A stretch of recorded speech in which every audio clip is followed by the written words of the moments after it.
Glad to say that we have our friend Congressman Peter King from New York, Republican, of course, on the line.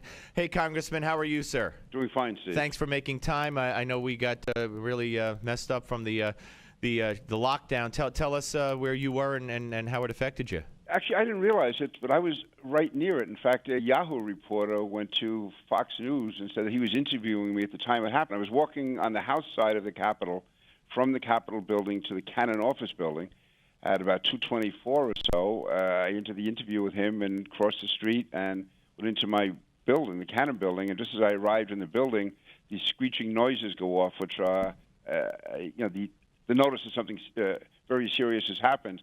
And the alarm came over. It said shots fired, and there was a shooter. And for everyone to immediately go to their office, lock the doors, stay away from the windows. And then you could see all the police vehicles coming. And that was about 2:25. Then 2:28, we got the official notification of a lockdown. And now, what's going through your mind, given the circumstances of the government shutdown and everything? What are you thinking?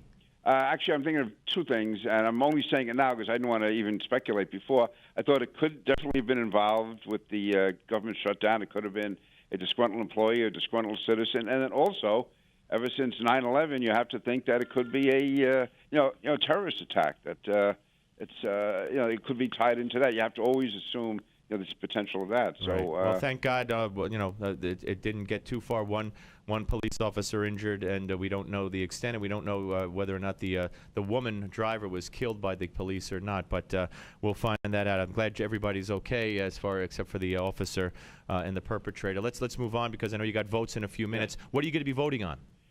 Today we're actually voting on. I think this one is on the National Guard and Reservists to ensure that they get paid. That's my understanding of the next vote that's coming up. So you're voting on you voted to fund the National Institute. When you heard Harry Reid say what he said in answer to Dana Bash on CNN, when she said, "Why won't you fund the NIH, National Institute of Health, if it saves one child with cancer?" And he said, and I'm quoting, I played this a million times, and he said, "Well, why would we want to do that? I have 1,200 people who are on furlough at a base in Nevada. They have their own problems." I mean, could you imagine if John Boehner had said that? Or I know you're not a fan of his, but Ted Cruz? My God. Oh, no, I agree. There's this total double standard, and I have been critical of people in the Republican Party, but I'm extremely critical of the president for not getting engaged. And what Harry Reid showed last night is, listen, I can see why they don't like the idea of us partially funding the government.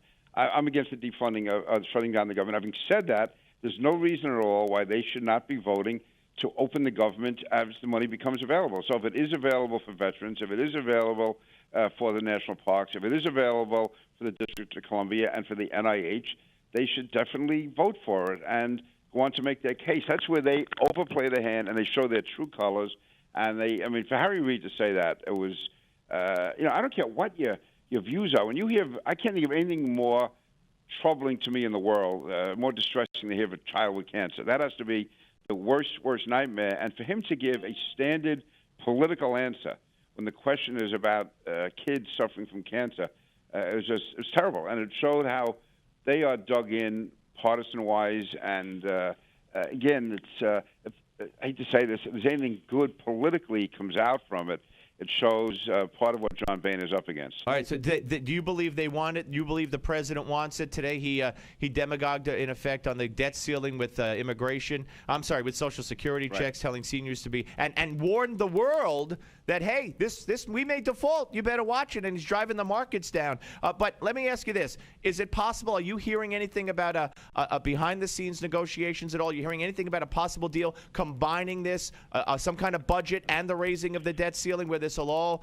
be one big deal, or is that a pie in the sky? No, I'm hearing more and more, no specifics, though, that the opening the government and the debt ceiling can be brought together. Now, the bad part of that is it means the government will stay shut a while longer, but on the other hand, it could mean that all of this could be resolved sooner rather than later. I know that's what John Boehner wants to. And here's the difference. And I don't think I think John should have taken a little bit of a tougher line and not close the government. Having said that, John Boehner is an institutionalist, and he wants to get the government open as much as anyone. He realizes that he's the head of the Republican Party in the House, but he's also the Speaker of the House, and he really believes in the institution. The President of the United States is head of his party, so he is the head of the Democratic Party, and the President's doing a good job making his partisan points. As President of the United States, he has an absolute obligation, no matter how bad he thinks Republicans are, no matter how wrong they are, he has an obligation to do all that he possibly can to get this government open again. He shouldn't be campaigning. He shouldn't be focusing on the politics. He can make his political point, but then as president, he's president of all the people. Right. We got less than a minute. That's why I interrupt you, sir. You know I never do that. Quickly, are there negotiations going on, back channels, any channels that you know of? I'm not aware of it, but I am emboldened, or I am encouraged by several things. One is there is talk coming from more and more behind-the-scenes sources, whoever they are.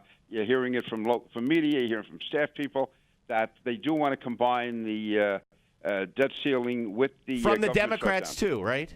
Oh yeah, they do. I mean, I think a lot of people want to get this behind us, get it worked out. So you think there will be eventually a combination deal? And I think we're on much stronger ground on the debt ceiling. That's why I was fighting that battle. Okay. That's the one we so you think there'll be a deal eventually, yes or no? Yes, I do. Yes. Okay, Congressman, thank you. Go vote. I got a break. Thank you. Thank you. Congressman Peter King. Steve Malzberg Show, Newsmax TV and radio. The Steve